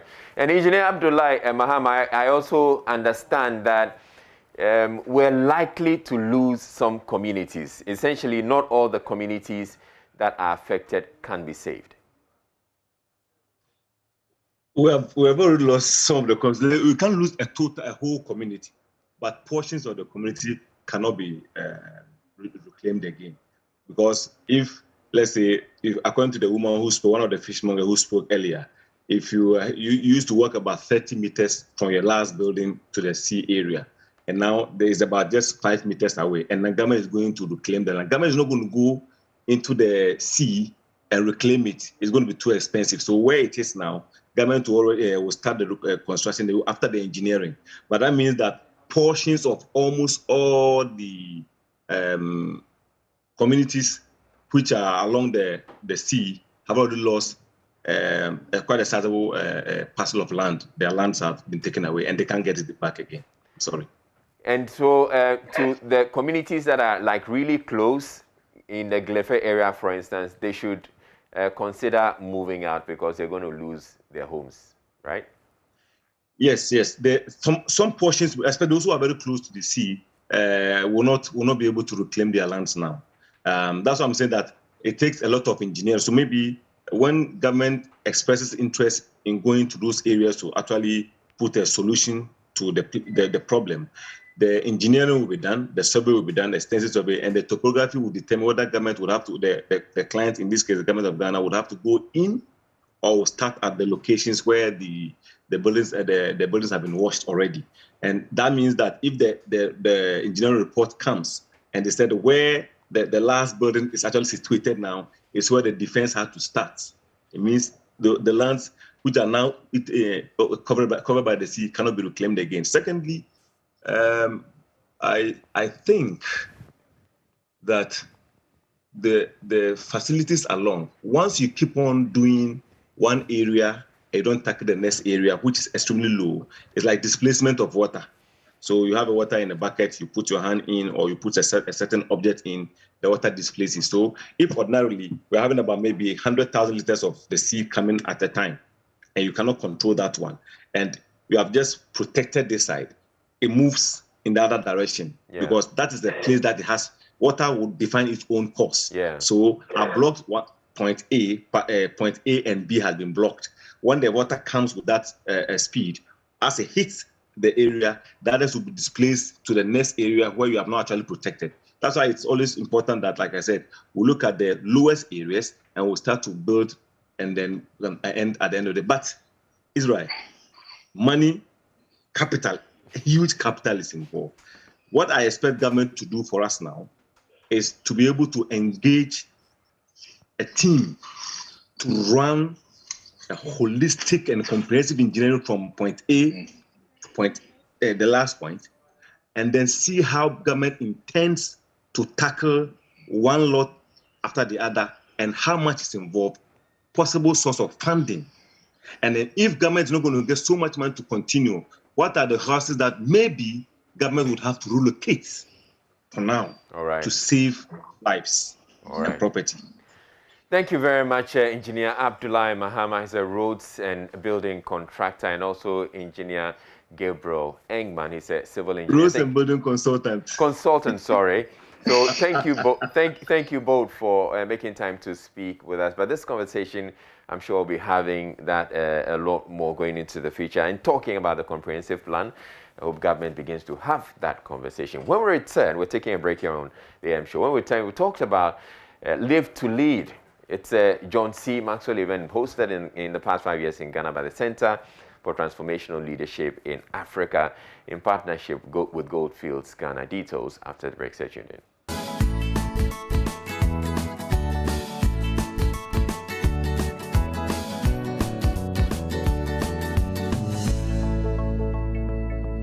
Well, welcome back. This is still the AM show, and we're going into a very interesting conversation. So millions of leaders have participated in the past, and this year more than 600,000 leaders worldwide have already registered for Live to Lead. Samuel K. Ayim, Executive Director, Center for Transformational Leadership Africa, joins me for a conversation on Live to Lead. Really exciting stuff. Thank you, anyway. Happy to be here. Okay, so let's start from the top. So for somebody who's watching, who's never experienced Live to Lead or knows anything about it, what is it? All right, Live to Lead is a John C. Maxwell event. Actually, when you mentioned John C. Maxwell, everybody has a book. In leadership circles. Everybody has a book. And this is probably the highest of all his events every year. Happens in October in Atlanta, in person and virtual. And CTL Africa, the Center for Transformational Leadership, and Goldfields have in the last 5 years hosted it in a simulcast form in Ghana. So it's a leadership development program where John C. Maxwell himself will be there to speak, and he himself picks 3, 4, 5 other top-class executives, leaders to come and share ideas, leadership ideas, new thinking, ways of doing things. So every year, if you're part of Live to Lead, you're going to have new ideas, new methods, new tools to be able to uplift your leadership and lift your game as a leader. Yeah. Awesome. This year's theme is making a difference, leaving a legacy. Absolutely. Do you know what went into the picking of that theme? Yes, and for us in this part of the world, it's very relevant. A lot of businesses start, a lot of organizations start, a lot of churches start, and they don't last. A lot of leaders do well. When they leave, things go down. Yeah. And some people actually get, happy that when I left, everything went down. Everything depends on me, but that's not leadership. True leadership is tested by succession.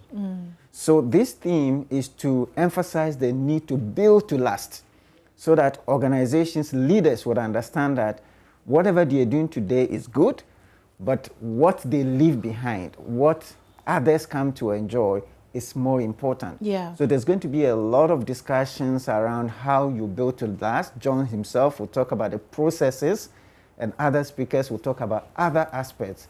So it's very important. In Africa, we can count on our fingers how many companies have lived beyond 50 years, 100 years. They don't exist. Yeah. After the founder, everything goes down. Yeah. So making a difference is very important, and leaving a legacy for success. It's almost like a continuation, isn't it? Exactly. Making a difference. Because if you make a difference and then when you're gone, it's done, then it was almost like a temporary difference. Absolutely. Right. And true leaders don't look at now. They look at solving today's problems, but they're solving it to last, so that successive generations can come and look back and say, oh, this is what was done. This is what, Okay, so we here in Ghana, obviously, we're not going to Atlanta. No. So we will be joining the conference virtually. Yes. What are the modalities? How does that work? In the first 3 years, until last year, we actually hosted it here in person. Okay. But since last year, because of COVID, we moved to a virtual platform. And actually, interestingly, last year when we moved to virtual, we had more people participating because, of course, so easy access. There is a personalized portal for each participant. The platform is called LeaderPass, and it's very high resolution. Once you enter into it, it's just like your studio. You would have all the speakers as if they are with you in person. Okay. And you would then be able to access the different programs. In fact, even today, if you register now, there are a lot of bonus videos from John and other previous events which are loaded in the portal. And the other interesting thing about the virtual platform is that after the event on the 8th of October, you would have access to that portal for 4 days. Okay. So all the action is kept for 4 days. Okay. So if you miss something, go back and you listen can go to back it. and listen to it. So, that sounds good. from everywhere you can register. Okay. Everywhere in the world you can register. Just go on our website, cta-africa.com, and register. Or if you contact us, we will help you. And then you'll be able to participate from now. Okay. You mentioned CTL, so I'll come and talk to you about them in a minute. Yeah. But you also mentioned that John would usually pick maybe 4 or 5 other speakers, to join him. Do we know who those speakers are? Yes, for the year? We do. We do know. We have Valerie Barton, for example. Okay. She's a great lady. She's reputed to be the coach's coach. Okay. She's the CEO of the Coaching and Positive Psychology Institute. Okay. She's coached CEOs, leaders across the world. She's one of the people who is going to address the conference. We have Lima, who is also another lady who developed a brand in cosmetics. Okay. Nobody estimated her. She moved to become the brand to become the #1 in America. Okay. Sold it for $1 billion to L'Oreal, and for the first time in the 100-year history of L'Oreal, she was appointed the first woman CEO. Interesting. Wow. So she's amazing. You create a brand to compete with L'Oreal. Yes. That brand does so well that L'Oreal buys it, and then L'Oreal buys you too and makes make her the CEO. Fantastic. Okay. Wow. Jeff Henderson. Okay. I mean, Forbes recently published that he's among the top 20 speakers you shouldn't miss. Okay. Okay. And then in Ghana, we have our own Edward Ifa. Okay. We're talking building to last. Okay. So every year when we do, we bring in a local speaker. Okay. So that we can share our own perspectives. Okay. So we chose Edward Ifa, who is the founder of Fidelity Bank. Actually, the most successful, disciplined, indigenous bank built by a local. And he was the founder of Fidelity. And he's going to tell us the story and share his lessons about how to build to last. You know, a lot of the CEOs, founders want to keep till they die. Of course. He left, and now he's just the chairman, and others are continuing. He's also the chairman of Unilever, and he will tell us these stories about how to build to last. To last. Awesome. So anyone can attend? Anyone. Anybody who is a leader. And for us in the Center for Transformation, everybody leads. No matter where you are, you're a leader. But this is very high level. So we recommend CEOs, executives, middle to senior level people to attend. In fact, Goldfields, who has been supporting us for the past 4 years, have chosen Live to Lead as one of their continued development programs for their senior leaders. Okay. So every year, last year we had 70 of their people. This year they are all coming. Every year they are there. Other institutions, EcoBank has always been there. This year UBA has registered about 90 of their people already.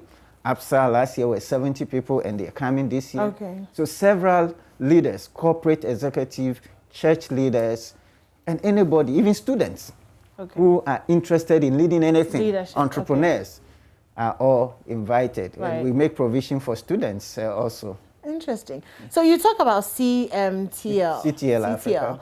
And CTL is the local body overseeing this, Yes, right? yes. So who are CTL, and what are some of the other things that CTL does? All right. CTL Africa, my name is Samuel Ayim, and I'm a lawyer by profession. I worked for EcoBank for about 20 years, left 5 years ago as the Group General Counsel. And having gone through the continent with all this we did with EcoBank, I saw and everybody in Africa knows the urgent need for more leaders. No organization complains that I have too many leaders. Everybody. Of course. And everywhere. And I saw these young people who are yearning to do things and could. So we decided to use the rest of our lives to set up this center to train, bring awareness to leadership. Okay. So I got certified by John C. Maxwell, and we have the rights to train people on John's material and other leadership issues, and we bring other events. We do training on our site in Nigeria, Ghana, and we do training online. Every Saturday we have a leadership platform where, you know, we do free leadership ideas. We bring other leaders on board.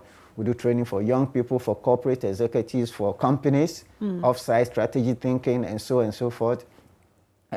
So this is what we've been doing for the last 4 or 5 years. Okay. And we're getting some traction. We need a lot of support. A lot more. A lot more support. I mean, you talk about in partnership with Goldfields this year for the Live to Lead. Yes. So you have people who support, you have like, you know, supporters and companies that you work with that help to fulfill the vision? Yes.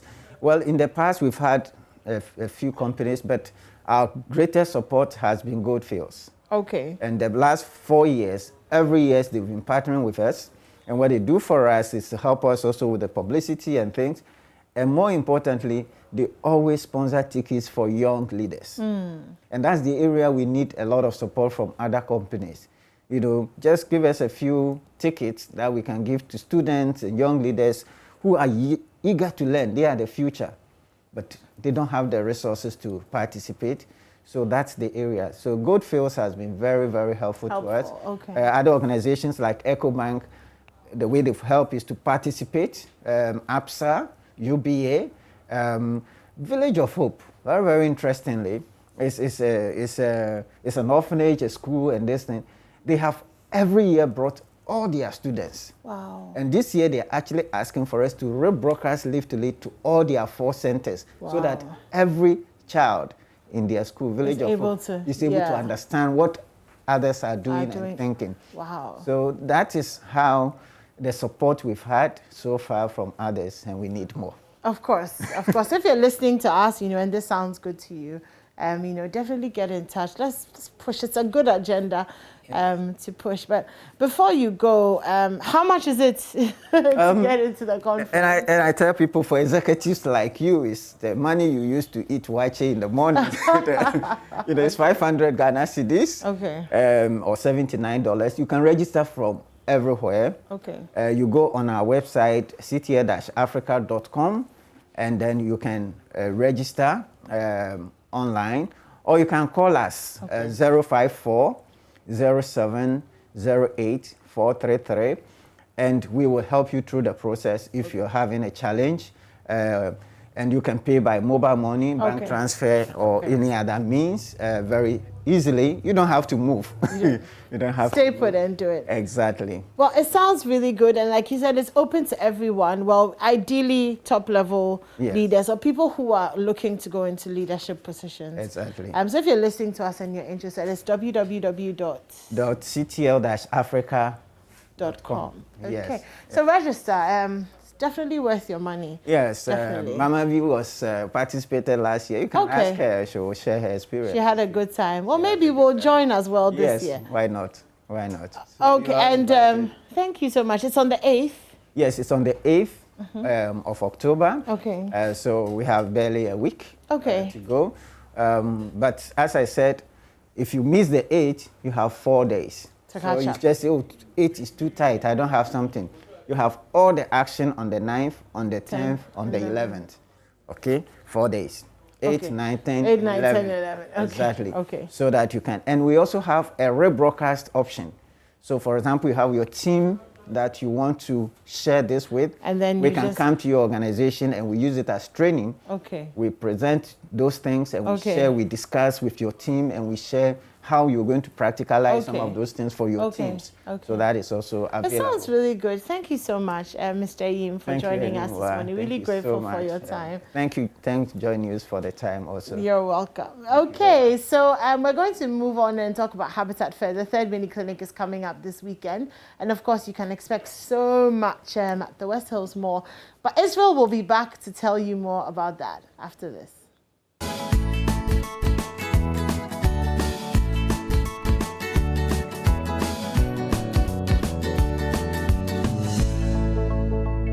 All right, so I told you that we're going to be talking about housing. Yes, it's the EcoBank JoyNews Habitat Fair. We've had 2 mini clinics already, and we're going to have the third and final mini clinic this weekend.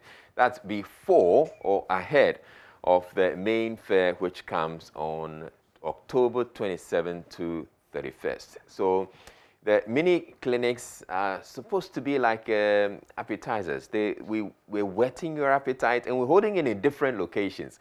So we had the first one at the Archer Motor Retail Center. Then we had the second one at the West Hills Mall, which is another part of Accra. And then we're having the third one this weekend at the Junction Mall, which is also another part of the city. And joining me for the conversation is Ernest Akufu, who's the project lead for the EcoBank JoyNews Habitat Fair. Good morning to you, Ernest. So yes, we've been counting down to the main fair, and in counting down, we're having the mini clinics. Tell us about this third one, which is happening at the Junction Mall at Nowhere. So this weekend, Saturday, Sunday, will be at the Junction Mall. Yeah. Like you said, it's up to the appetizers for the main event. That will be happening the 27th to the 31st of October. And I've noticed that with each new mini clinic, we have some more exhibitors joining. Of course, we have the regulars, yes, which are the EcoBank, the Duraplast, and Land Cities Extension Project, exactly, Renters Paradise. All of them are part of what we've been doing, and they've been supporting us as sponsors. Yeah. Now, as part of what we'll be doing this weekend at the Junction Mall, we've added to the client. Okay. So it means that there's a lot more variety to it. Yeah. And so when somebody comes there, it becomes a one-stop shop. Maybe to be fair, let's go through the list of all the exhibitors that we're having. I mean, the ones that we've been doing so far or have been part of the Habitat Fair mini clinics. And then we can go on to the new ones that are joining. So we have EcoBank. We also have the Plan Cities Extension Project. We have Cities and Habitat. We have Duraplast. We have DBS Industries. All right. We have Elegant Homes and General Construction Limited. And we have Renters Paradise. Okay. These have been our sponsors since we started this year's event. As part of the exhibitors, in terms of what we've added on as new, we have Global Lighting. Okay. We also have Grazio Nails. Global Lighting, I would want to believe that they are into lighting, yes, you know, domestic lighting or industrial lighting or lighting. Just lighting lights. in general. Yeah. So Global Lighting will be present at the Junction Mall this weekend. Yeah. We also have Megaman Electronics. Okay. So if you are looking at your television set, your radio set, electronics in general, you will have them there as well. We are also going to be having Prime Rose Properties and Whaley Properties. They are all going to be taking part in what we'll be doing this weekend. So we've added to the numbers so that when you come there, it's absolutely a one-stop shop. From land to roofing to everything housing. Exactly. I get the impression that as the fair progresses, you're getting patrons getting more excited about the fair. And then at the same time, you're having exhibitors who are also getting more excited and they want to be part of it. Are we having all these people also showing up at the main fair from October 27th? On October 27th, we are actually having all of these people showing up together with others as well. All right. So we have people who have already, clients who have already signed on to the main event that will be at the Accra International Conference Center from the 27th to the 31st.